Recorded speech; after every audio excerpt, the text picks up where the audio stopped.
Tengo un corazón de viento, por eso llevo piedras en los bolsillos, para anclarme a la tierra y a tu sombra, para completar el rompecabezas de cristales rotos, para acuchillar los muros con mi poesía, para besar a los árboles y compartir sus secretos, para hablarles del color de tus ojos, de tus cuerpos desnudos, cual pájaro tenido, y de mis miedos de virgen apocada. Los monstruos de diferentes siguen ahí debajo de la cama, en el precipicio de mi mente, y yo quiero volar, desvestir con su saliva el cinismo de tu voz, cabalgar con los mordiscos todas las noches de insomnio y sacar mi hambre en ti, mientras robamos rosas del jardín de la muerte. Teníamos en la infancia el corazón lleno de plumas. El unicornio nos esperaba tras las puertas de la niebla. Debajo de las mantas siempre había ventanas a otros mundos donde la muerte no existía y todos sabíamos volar. ¿Cuándo quedó todo atrás, olvidado, cercenado? ¿Cuándo dejaste de mirar al cielo entumecido por la tiranía del reloj y del tiempo y de su tic-tac inmisericordia? La mayoría de las personas, todas las del rebaño, no han saboreado nunca lo que es la soledad. Se separaron un día del padre y de la madre, pero solo para acercarse a una mujer y sumergirse enseguida en un nuevo nido de amor, y calor y familiaridad. Nunca están solos y a solas nunca hablan consigo mismos. Y al solitario que se cruza en su camino le temen y le odian. Como la peste, le arrojan piedras y no se tranquilizan hasta que están bien lejos de él. Porque el solitario envuelve un aire que huele a estrellas y al frío de los espacios siderales. Le falta todo ese aroma encantador y cálido a hogar unido. ¿Qué es mejor, una respuesta o una pregunta? Estaba pensando que lo interesante es lo que está entre la pregunta y la respuesta. También porque generalmente es alguien el que pregunta y otro el que responde. Es una cosa como bien interesante porque no se sabe lo que va a pasar. Porque es Bien, entre dos, no es solamente de ida ni tampoco de venida, es entre dos. bien. Esto es Qué buena pregunta, un proyecto de Frente de Gas Independiente donde estaremos abordando distintos temas con diversos personajes que hacen la escena cultural en el país. Esta vez tenemos el gusto de estar con Clever Viera, el maestro, el bailarín. Clever, qué nostalgia. Bienvenido. Bienvenido a través de este espacio que es tuyo, que nunca dejó de ser tuyo. Te fuiste un día, nunca más volviste, pero para mí me conmueve que estés aquí ahora. Eh, Cuéntame qué estás haciendo de tu vida. Quisiera empezar con algo que me golpeó de los textos, ¿no? De los poemas, ¿no? Que es la soledad, que hablan también del solitario. ¿Qué estoy haciendo? Yo realmente lo que estoy haciendo es el pecado que tenemos todos los viejos, ¿no? Que es vivir en el pasado. En mi caso se redobla porque yo vivo solo, no tengo nietos, no tengo hijos.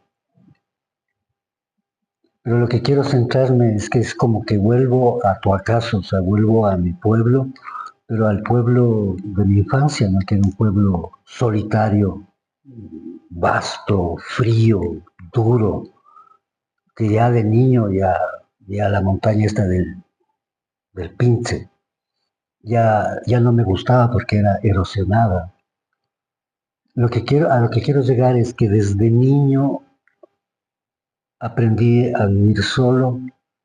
Desde niño ya rechacé a los mayores, rechacé, digamos, a la sociedad, al tumulto, demasiados hermanos, demasiada gente y muy poca comida. Entonces también había obviamente cierta violencia. Eh, Entonces yo desde ese momento ya como que me aparté de ese mundo y la vuelta grande que me sitúa en este momento, estoy como niño, reinventando mi mundo, conciliándome yo conmigo mismo, pero en absoluta soledad. Es duro reinventarse a estas alturas de la vida.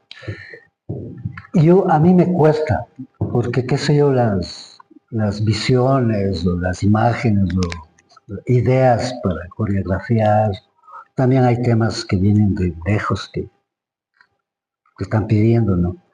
Pero en este momento es como que no tengo, claro, seguramente también es porque no estoy activo todos los días, ¿no?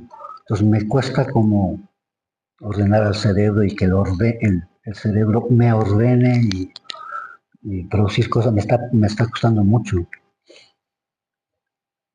Eso. Mira, retrocediendo, saliste de tu acaso, llegaste a Quito, todo está abreviado, estudiaste en el Juan Montalvo, te graduaste en el Juan Montalvo, ingresaste al Instituto de Danza. ¿Esto qué año fue? El instituto entra en el 74, o sea, parece que yo llego en el 73 para entrar al Montalvo, me gradúo en, no sé, me imagino junio, no sé, en el Montalvo, pero ya del 74, ¿no? Y me imagino que en octubre empieza el Instituto Nacional de Danza. Estuviste 2 años en el instituto antes de partir a México. 2 años, y creo que el tercero hice el primer trimestre, pero eso ya es 76, porque en el 76 se crea la Compañía Nacional de Danza. Ajá. Y los 3 chavos más despiertos, digamos, del instituto, como estudiantes, pasamos a formar Parte de la compañía. de la Compañía Nacional de Danza. Qué bien. ¿Y cuándo fue en este trance de estar entre el instituto y luego llegar a la compañía que te involucraste con la política? Claro, yo ya creo que para el segundo año de estar en el Instituto Nacional de Danza, ya formo la primera célula del Movimiento de Izquierda Revolucionario. ¿Te acuerdas con qué personajes? Verás, Estaba Oscar, ¿no? No, el Oscar todavía no aparecía. No. En ese tiempo me estaba acordando Trujillo, pero no me acuerdo el nombre de él. Era el capacitador. Uh-huh. Y esa célula, la novedad era que estaba la María Luisa González. También. Sí, era Carlos, Arturo Cleves y la María Luisa González. Bailarina ella ya. Claro, ella, yo sabía ironizar, ¿no? Porque cuando llega al instituto ya llegó bailarina y después ya en el siglo XX, ella llegó ya como cuando ya estaba en el XXI. Okay. ¿Sí me entiendes? Yeah, sí.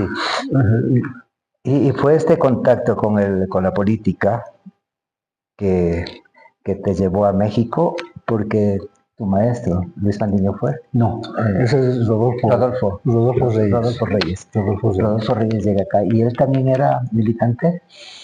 Claro, el Rodolfo llega por medio de Isabel Bustos. Ajá. Ahora hay que entender que Isabel Bustos había estudiado en La Habana y conocía a toda la gente de la trova y toda esa cosa. Y me parece que también estaban muy cercanos a Che Guevara, porque ese era el mito de Rodolfo Reyes, ¿no? Él estuvo primero en la Revolución Cubana, participando activamente y crea la Compañía Nacional de Danza de Folclore, que hasta el día de hoy existe, ¿no? Entonces la Isabel Bustos conoce a Rodolfo Reyes con esa definición muy clara, revolucionaria, de izquierda, apoyando la Revolución Cubana. Pero espérame, porque él obviamente ya no está en Cuba. Él en ese momento había estado en Chile, vive y participa del golpe de Estado, e inclusive me parece que está preso y torturado, porque a él les llevan a México en avión, en ambulancia. Wow. Y entonces pasan los años, esto ya es 76, entonces la Isabel contacta con él y lo trae de México. Entonces, claro, nosotros éramos, qué sé yo, en ese tiempo, bueno, yo tenía que 22 años, para 23 años. Éramos muy activos. Entonces el Rodolfo inmediatamente organizó una escuela a la tarde, nosotros estábamos como asistiendo, ¿no?, a las clases, Pero también teníamos la Solange también creo que empieza a militar, no me acuerdo, pero las reuniones de la célula las hacíamos en la casa de la Solange, de Bourges, bailarina parisina. Claro, entonces el Rodolfo inmediatamente contacta con nosotros, o sea, éramos tres veinteañeros muy activos y también muy apuestos. Pero por supuesto. Y esto lo digo porque obviamente, hay que decirlo, puedo ser, Rodolfo es homosexual y estaba muy atraído por semejantes inocencia de seres, ¿no? Ajá, de cuerpos. A ser cultivados, diga. Entonces, claro, cuando él se va de fin de año, ya no puede regresar acá a Quito porque hay una denuncia, no sé qué. Entonces él nos lleva a los tres. Me invitó a mí, ¿no? Y me pagó el pasaje y todo eso, y los otros manes tuvieron que ingeniárselos, ¿no? Ahí también la Laura Alvear, la misma Solange, se pagaron sus pasajes. Y estábamos en México y éramos cinco tremendos bailarines, entonces claro, hicimos un gran grupo alternativo. ¿Este qué año fue? 76. No, yo llego a México en diciembre del 76. 76. En diciembre del 76. Te quedas 2 años. Me quedo 3, ¿no? Porque me quedo el 77, el 78 y el 80. En el 80. Y yo llego en enero, regreso en enero del 81. Regresas a la Compañía Nacional de Danza. Fue todo un cuento, ¿no? Porque Rodolfo me compró los pasajes, pero solamente de ida. De regreso no tenía pasaje. Entonces, claro, ahí, ¿cómo fue la cosa? Creo que le llamo al Rubén Guarderas y es el Instituto Nacional de Danza quien me paga el pasaje de regreso. Ajá. Y yo regreso acá, voy donde el Rubén y yo pensaba trabajar en el instituto, de las clases. En el instituto no, y me dice que tenía unas escuelas satélites, entonces que me vaya a una escuela satélite. Pero obviamente no me pareció porque pues yo lo que quería era coreografiar. Entonces le dejé votado al Rubén y me fui donde el Marcelo Ordóñez. Entonces claro, el Marcelo Ordóñez me recibió con brazos abiertos y pues ahí en la compañía yo organicé la escuela, hice un espectáculo, estaba el Carlos también, y reprodujimos el espectáculo didáctico que teníamos en México, lo reprodujimos aquí. Pero igualmente no duré mucho, creo que ni un año ya me salí para crear el Senda. El Senda y luego ya la danza. En el Senda también, es que por eso yo te digo que me he repetido mucho, claro, el Senda estaba trabajando, ni sé qué, no sé cuánto, pero por ahí veo el trabajo de la Isabel Bustos, que era danza experimental contemporánea en ese tiempo, y tenían 3 lindas niñas, una chilena, la uruguaya, y la Talía Falconi. La Mariana Di Paula. La Marianita Di Paula. La chilena no recuerdo el nombre, bueno, y la Talía. Ella era Tati, creo. Bueno, pero no nos adelantemos. Estábamos en México. Estabas 3 años en México que fueron muy fructíferos para tu aprendizaje y el aprendizaje de Carlos y de Arturo. Forman Alternativa. ¿Qué pasó con Alternativa?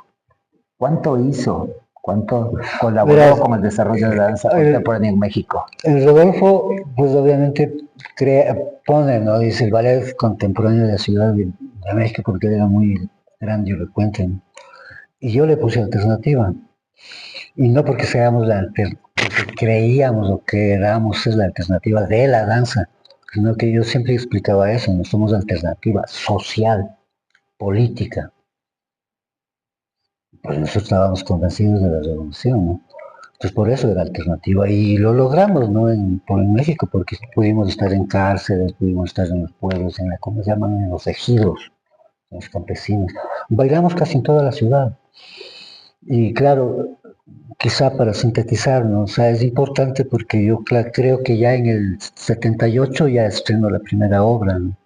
Agorruna, interpretada por el Carlos. La estrenaste allá.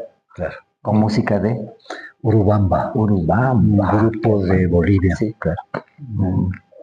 Y enseguida ya hice Ella Libre, que me ha tocado como en estos tiempos reivindicarme, ¿no? Porque Ella Libre en el año 78 ya estaba yo abogando por la libertad de la mujer, por los derechos de la mujer.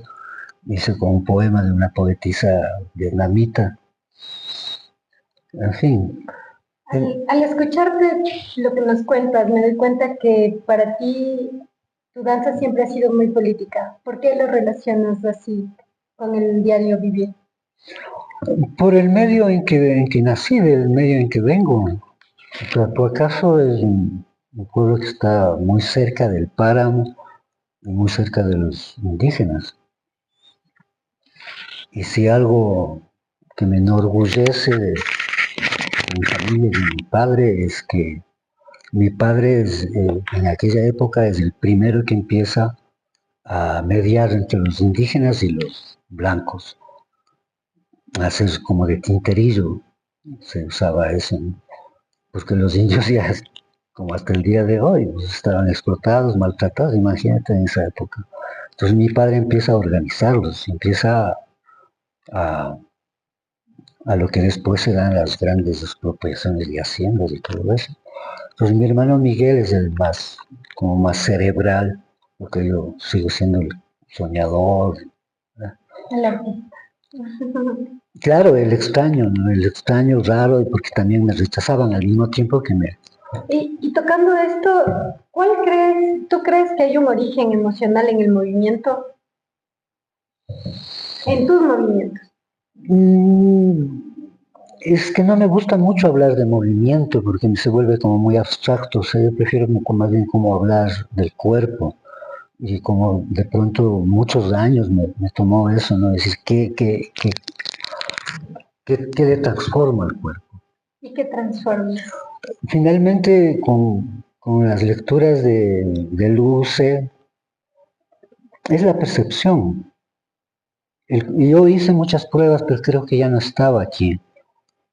Yo creo que estaba ahí con el taller permanente de investigación escénica. Y más con las mujeres. Entonces, solamente con la mirada o solamente que pase igual al hombre. Si yo estoy sentada y pasa una mujer, ya me cambia. Y la mujer, si es vista, solamente vista, ya le cambia. Yo hice muchas pruebas de eso. Entonces, el ser percibido, por ejemplo, para mí, yo ser percibido es una tortura. Es una contradicción porque soy hombre de escena, pero a mí no me gusta que me vean. No me gusta salir en televisión. Mira lo que estoy haciendo. O sea, para ti es muy importante la figura femenina. ¿Qué representa para ti la mujer? En la danza. En la danza para mí son dos cuerpos, ¿no? Claro que hay una gran diferencia, la maravilla de la hermosura, la maravilla del cuerpo de la mujer. ¿Cómo era la pregunta? ¿Qué representa para ti la mujer en la danza? Sabes que estoy en el tema, ¿no? Porque yo quiero hacer ahora, fíjate, quiero hacerle un homenaje a los personajes mujeres que yo inventé.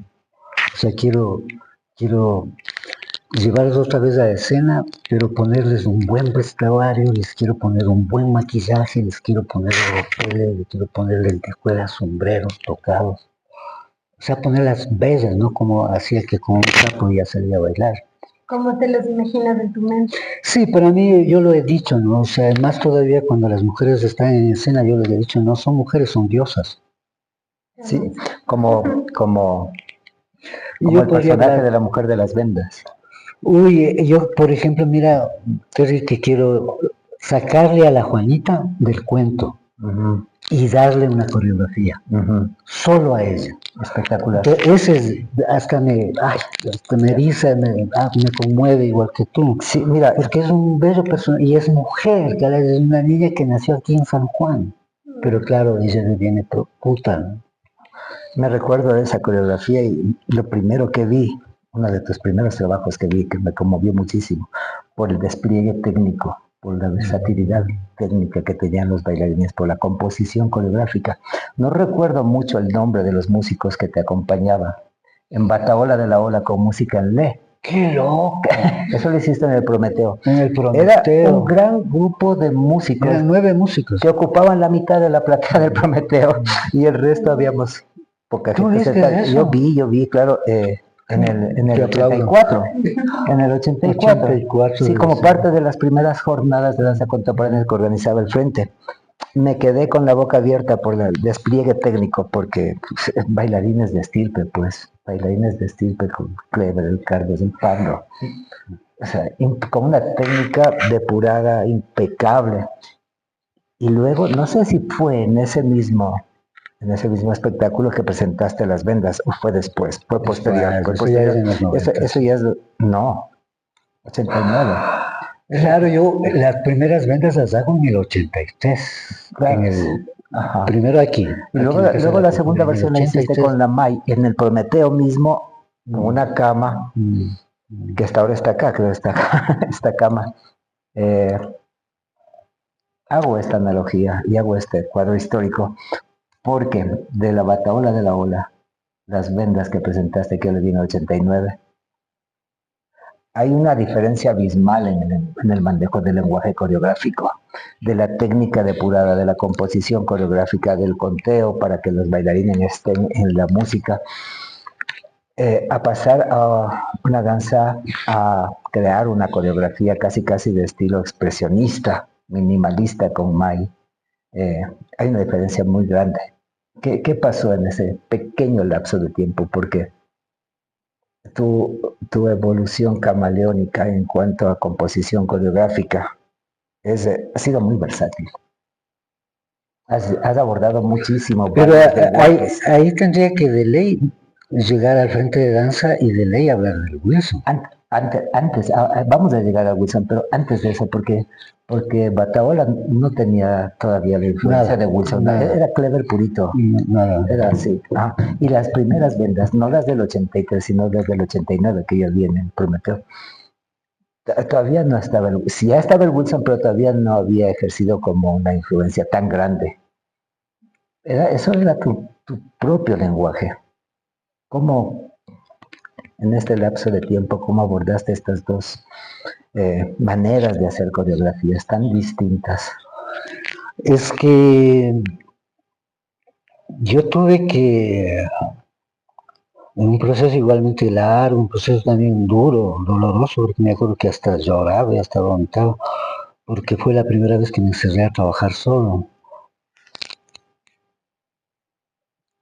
Yo tuve que desembarazarme de aquella técnica, de aquel lenguaje que lo manejaba bastante bien, del lenguaje que había traído de México. Ajá.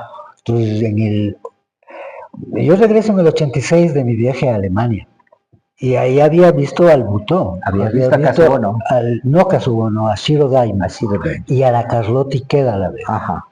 Impresionantes los dos, y me quedé partido.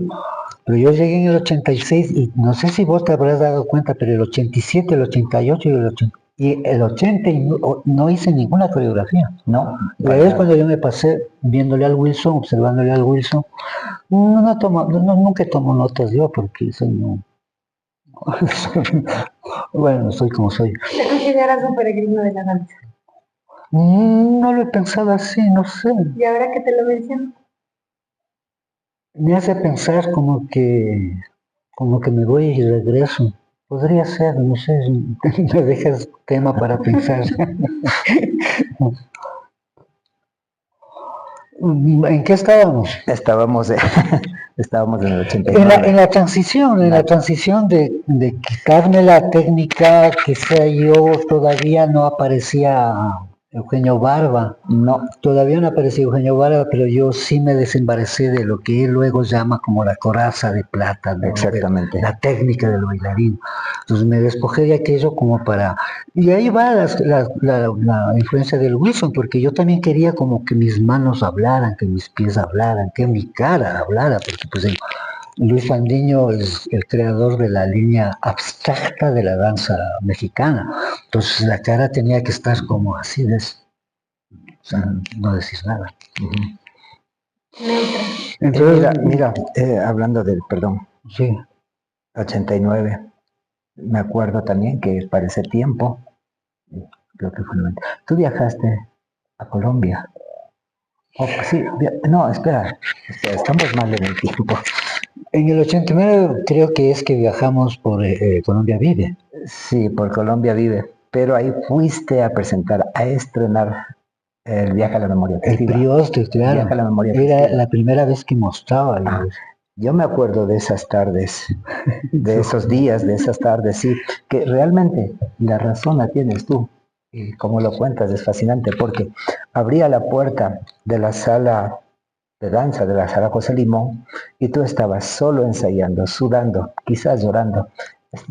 No sabías, me imagino yo, qué camino tomar, por dónde coger, por dónde agarrar estos dos personajes que los estabas trabajando.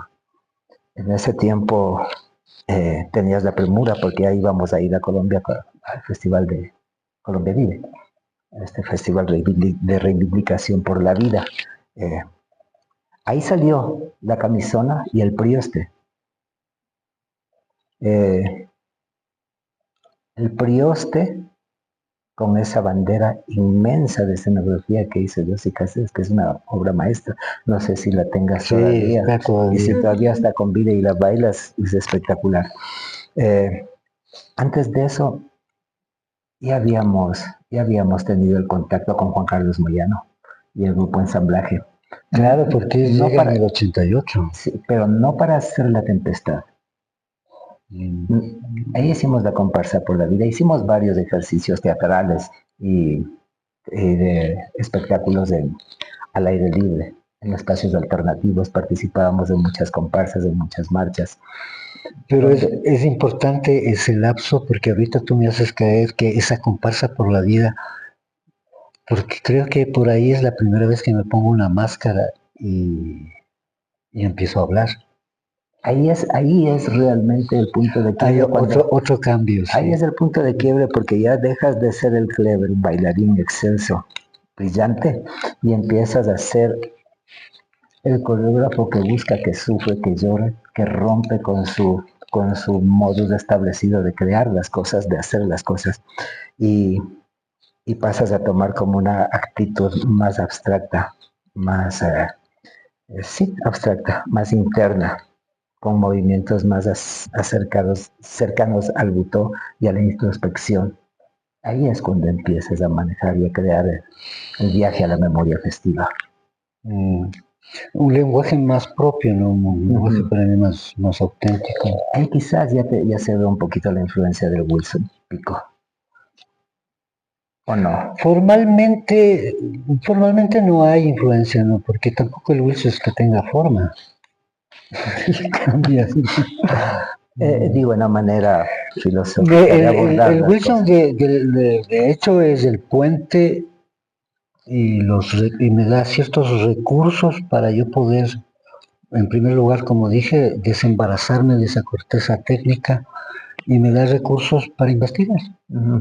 Y como tú dices, claro, en los primeros tiempos de encerrado no sabía para dónde ir.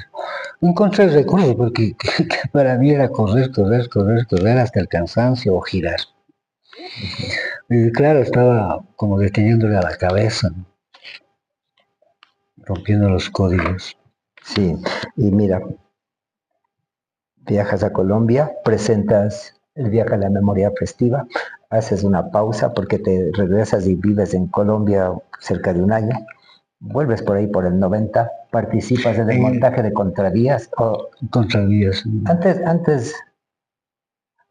de Lo que Contravías pasa, participas en el montaje de esta cosa maravillosa que hizo el Frente de Danza Independiente con el grupo Ensamblaje, de este acto único que se hizo en el Parque del Ejido, que es La Tempestad. no se ha hablado de esa experiencia, porque esa experiencia también es determinante. Pues, Es fascinante, si es que, mira. O sea, tuvo el Juan Carlos que azotarme con la soga para que hable. Si yo no, Para que hables. era tan tímido.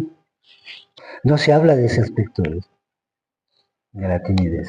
Y hay gente como yo, o sea, nadie va a creer que yo sigo siendo tímido. O sea, el hecho también de haberme aislado es porque la gente me da miedo, si tú quieres.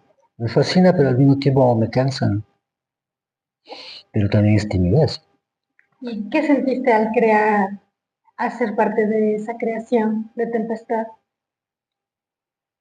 Lo que a todo ser humano, a todo artista le toca, ¿no? Confrontarse, retos, cosas que justamente te niegas, ¿no? O sea, y usar la palabra.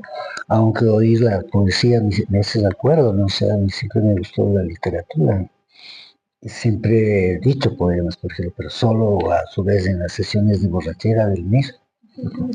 Siempre terminábamos leyendo poesía. Pero ahora utilizas mucho el recurso de la palabra en el desarrollo de tus coreografías. Sí, ahora es como ni siquiera necesario, sino salen. Salen. ¿Cómo se conjuga el lenguaje verbal y el lenguaje físico en una obra? Lo que decía al comienzo, ¿no? O sea, es cuerpo, ¿no? O sea, en algún momento, ya en México, le cuestionaban al Luis mismo, decía, ¿no? Pero si la voz es parte del cuerpo, o sea, ¿cómo no se va a usar? ¿Por qué el bailarín no puede usar la voz? Mi proceso ha sido largo, ¿no? Hasta, como digo, en el 88, el Juan Carlos me seguía con la soga para que hable, puso a los actores, hacían diferentes árboles y me gritaban, cree, habla, y no hablaba. ¿Sabes? Pero cuando me puse la máscara, ahí empecé. ¿Lograste hacerlo? Sí, porque la máscara es un gran recurso mágico, ¿no? O sea, te protege, te vuelve anónimo, y entonces empecé a... ¿Y sientes que tal vez detrás de la máscara encontraste algún alter ego que ya estaba dentro de ti y pudiste aflorarlo más? No sé si alter ego, pues no manejo muy bien ese concepto. Me abrió un amplio camino, o sea, lo que estábamos conversando, ¿no? O sea, el uso de la palabra en las obras, ¿no? Poder dar voz a ese amor que yo ahora sentí, esa pasión tuya por las letras, por las palabras. Entonces, por eso digo, yo he sido un aficionado de la literatura y esa afición, ese amor a la literatura me llevó a significarla y a decirla. O sea, estábamos en las vendas, ¿no? O sea, cuando la hice aquí en la Mariana de Jesús, me dio el gusto de decir casi todo el cuento. Porque había una introducción larguísima, con una música muy monótona, abrumadora, que yo me eché todo ese texto. O sea, a mí me parece extraordinario. Porque fíjate, me haces recordar eso, fuimos yo sí pues a Cali, bailamos en Cali, yo soy malo para los nombres, desgraciadamente me olvido. Un gran actor de Cali, él dijo eso, que había visto un gran actor y a una bailarina. Entonces, claro, él me hizo un gran halago, ¿no es cierto? Decirme actor, no que había visto un actor. Entonces, sí, o sea, mi evolución, mi trabajo, mi constancia ha hecho que pueda manejar apropiadamente la palabra, los textos, la literatura. De una manera no actoral, se utilizan las palabras en el lenguaje corporal cuando uno aborda la coreografía y se involucra con el lenguaje hablado. No necesariamente tienes que forzar la voz o tienes que impostar la voz. Hay otras maneras de sacarlas porque la danza misma te va diciendo por dónde tiene que ir la entonación y dónde tiene que ir la palabra exacta. Eso creo yo, no sé cómo tú asimiles esto. Siempre es un vaivén, ¿no? Siempre hay, en cada caso hay diferentes recursos, diferentes formas. Lo que sí es cierto es hay un oficio, ¿no? Hay un oficio, ya sabes manejarlo. Igualmente ya los talleres, el proceso va logrando todo aquello, ¿no? El proceso, has tenido un largo proceso creativo y de vida muy generosa. Has formado muchas generaciones de bailarines, de coreógrafos que están vigentes ahora. Esto lo formaste cuando eras parte, lo hiciste cuando eras parte del Frente de Danza Independiente. Antes que existiera el Frente de Danza Independiente con Senda y la Danza, también involucraste a muchas personas en este camino bellísimo de del manejo del cuerpo, de la danza. Yo aquí públicamente te voy a agradecer por tu generosidad, porque inclusive me llevaste a vivir contigo cuando no tenía dónde estar. Y fue maravilloso ese tiempo. ¿A cuántas personas más has involucrado en tu vida de manera muy generosa y desinteresada, solo con el fin de aportar gente a este oficio? También hay la desmemoria. Yo he trabajado la memoria, pero yo soy un desmemoriado. O sea, yo no puedo memorizar nombres. Claro, si les veo, me acuerdo, ¿no? Pero nombres de alumnos, ni siquiera no. Pero sí es grato, es hermoso haberse encontrado con gente con tanto talento. O sea, me puedo poner a llorar, ¿no? O sea, gente tan bella, tan hermosa y tan generosa aquí. Y me acuerdo cuando hice Unos y Otros, esa generación extraordinaria. Y estaban dispuestos a darlo todo. Yo me acuerdo que hice un ejercicio así como muy delicado, porque el desnudo no es que es así nomás, o sea, es todo un proceso. Y de repente todas las chavas estaban dispuestas. Y yo tenía que decir tapa, que tapa. Sí. Porque yo necesitaba a una sola muchacha y un rato me acuerdo, no me acuerdo. Pero lo que te digo, ¿no? O sea, Quito, Ecuador, no sé, es propicio para gente creativa, gente, como tú dices, generosa, que se entrega al trabajo, que se entrega, ofrenda toda su vida. Entonces, y hay mucho talento ahorita, tanta gente famosa, más bien somos nosotros los que ya estamos. Eso es lo que voy. Hablaste de mucha gente, de una generación de bailarines brillantes que salieron de aquí. ¿Cómo te referirías ahora, en este estadio de tu vida, en esta etapa de tu vida, al Frente de Danza Independiente? ¿Qué es lo que representa, qué es lo que representó para ti? Lo que representó para mí, creo que ya lo dije, ¿no? O sea, todas las transformaciones que yo viví y todas las cosas que pude hacer en el frente, ¿no? O sea, por ejemplo, armar toda esta infraestructura y manejar los presupuestos, yo creo que fue un tiempo muy generoso.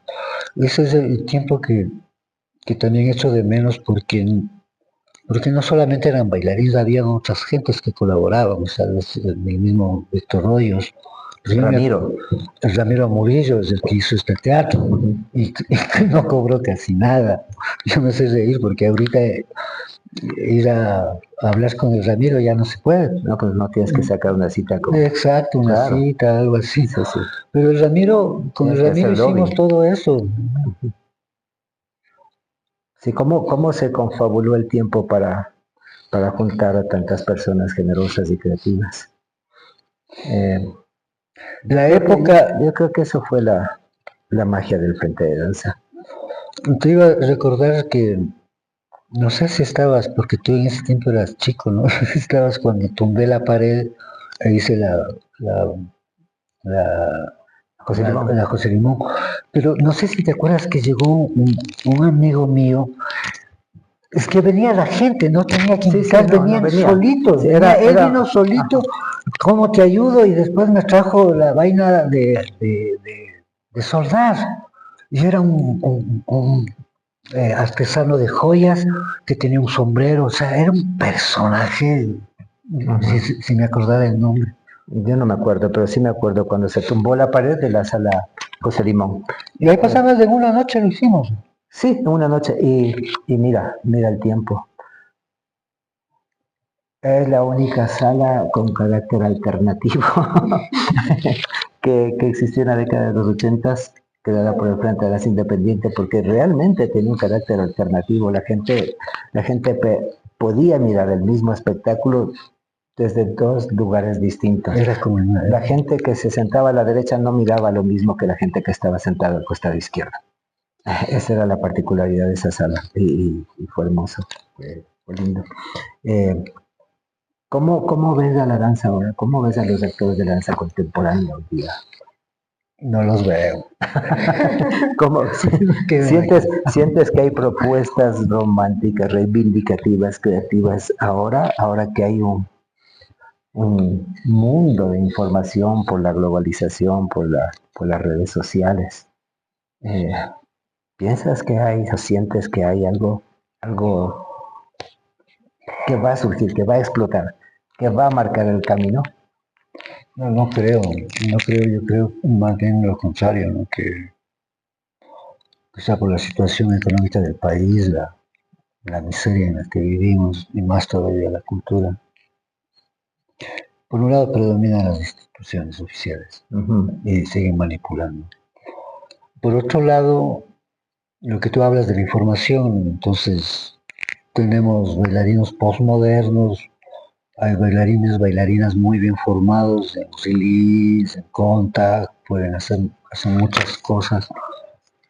O sea, nosotros ya quedamos en la historia. O sea, yo cuando empecé a trabajar ahí y confrontarme con todo aquello, claro, yo soy danza moderna, no soy ni siquiera danza contemporánea. O contemporánea será ya la expresión, ¿no? Pero realmente si hablamos de técnica, yo soy danza moderna. Entonces, claro, se ha desarrollado mucho, hay, como digo, hay mejores bailarinas y bailarines, mejor formados, hacen cosas mucho más increíbles. Pero a nivel creativo no creo que haya algo que identifique a la ciudad, que identifique al quehacer mismo quiteño. Creo que toda esta suerte de proyectos financiados por el Estado también ha ungido como para crear ciertas instancias para ganar esos proyectos, pero no para crear grupos, colectivos, autónomos, sino que se hace los espectáculos con amigos quizá para ese proyecto. Entonces no hay la tradición que nosotros veníamos sosteniendo, ¿no? De un trabajo continuo, sostenido, de un proceso. De una escuela que forme gente que se ocupe de actualizarse, en fin. Yo creo que hay es más, o sea, la ciudad Quito no es que está transformando, ya se transformó, es una ciudad decadente. La cultura creo que está más en las redes sociales, igual con toda la violencia. Yo ya no salgo las noches, ni siquiera sé cómo son las noches en Quito, pero creo que ha cambiado mucho, ¿no? Se han perdido algunos principios, o sea, el principio de grupo, el principio de colectividad, por ejemplo, ¿no? Creo que ya no. Y a las nuevas generaciones de bailarines, de artistas escénicos, que quieren crear esta comunidad, que es cierto lo que tú dices, no hay gente para crear grupos sólidos que lleven un proceso, que se banquen lo bueno y lo malo de crear juntos. ¿Qué consejo o qué sugerencia podrías dar a las generaciones presentes, jóvenes, de la actualidad, para que puedan llevar a cabo un proceso con gente que ame un mismo proyecto? ¿Con qué tipo de gente crees que se puede crear? En los años 90 también tenía esa misma pregunta. Es que no sé para dónde van los jóvenes. Pero ya te digo, fue una preocupación también permanente, ¿no? O sea, ¿qué pasa con los jóvenes en este momento? Entonces, en este momento los jóvenes aparentemente son mucho más despiertos que nosotros. Cuando teníamos esa edad, saben más cosas. Hay, por otro lado, también ciertos derechos o sea, yo siempre he tenido envidia de cómo ahora las mamás y los papás crían a sus hijos. Hay mucho más cariño, hay mucha mejor educación, en fin. ¿Qué pedir a las nuevas generaciones? No sé dónde estamos, o sea, yo pienso que son unas generaciones abstractas que están más bien por allá. Sin embargo, ya te digo, sigo viendo bailarines, actores, bailarinas, o sea, todos tienen talento, salvo de dar clase. Y es impresionante, o sea, les pongo un pretexto y hacen arte, hacen danza. Pienso que hay que volver un poco a la filosofía, que hay que volver a lo que decías, a crear grupos, equipos y encerrarse a investigar. Creo que hay que volver a los libros, y a los libros de papel, no sea al objeto, o sea, para que sea más. Yo a mi hermano, desgraciadamente, no pude ir, pero sí les quería llevar una estilográfica para volver a escribir a mano, a papel. Dedicarse un poquito más de tiempo a la contemplación, a mimarse, no tener miedo de equivocarse, de errar. Porque, Eso es bueno, sí, porque ahora todo funciona por medio o mediante para ser aceptado. Haces las cosas para que te den un like, para que te acepten, pero nada más. En eso hay un positivismo muy frío y nuestro oficio requiere de pasión, de entrega, de tiempo. de morir, sabía decir yo, Morirse. pues. Ajá. O Clever. sea, ya no digo eso, ¿no? Pero qué sé yo, obras como la Fisbena, el mismo Prioste, qué sé yo, mis monólogos. Yo decía, es morir, o sea, morir, haber pasado por ese proceso de, no sé cómo, pero sí. De todos los personajes que has creado a lo largo de tu vida como coreógrafo, ¿con cuál te sientes identificado? ¿Con cuál es el que más te sientes identificado y por qué?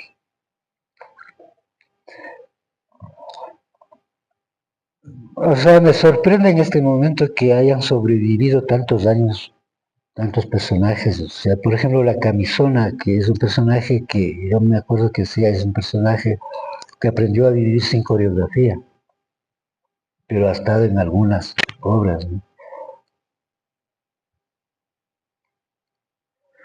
Entonces quedan como esos signos, esas señas. Las vendas que ha sufrido, no sé cuántas conversiones, o sea, cuántas variaciones se dicen, versiones. Entonces me asombran.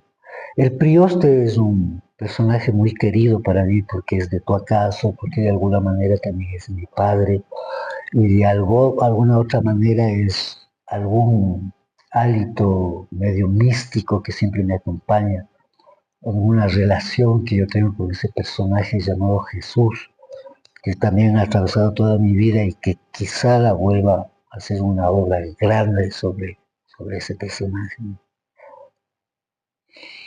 Por ahí. De todos los personajes que has nombrado, yo me quedo con el Prioste, porque lo vi crecer, lo vi sufrir, lo vi llorar, lo vi ser feliz, lo vi en la playa, lo vi en los aviones, en el barco también, en Galápagos. Es como parte de mi historia también. Y Clever, para ir terminando y agradecerte por estar aquí en este tu espacio que tú lo hiciste, ¿tienes alguna buena pregunta para hacerle al público? Al público.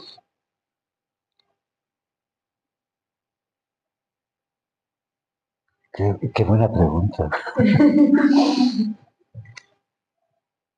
No, el público más bien, o sea, el público yo lo quiero sensible, le quiero silencioso y que las preguntas vengan después del espectáculo. Bien, esto fue, qué buena pregunta. Estábamos con Clever Viera, quiero agradecerle otra vez, agradecer a Luna Muchas gracias. Gracias, Clever. Muchas gracias, Terry. Aquí estoy.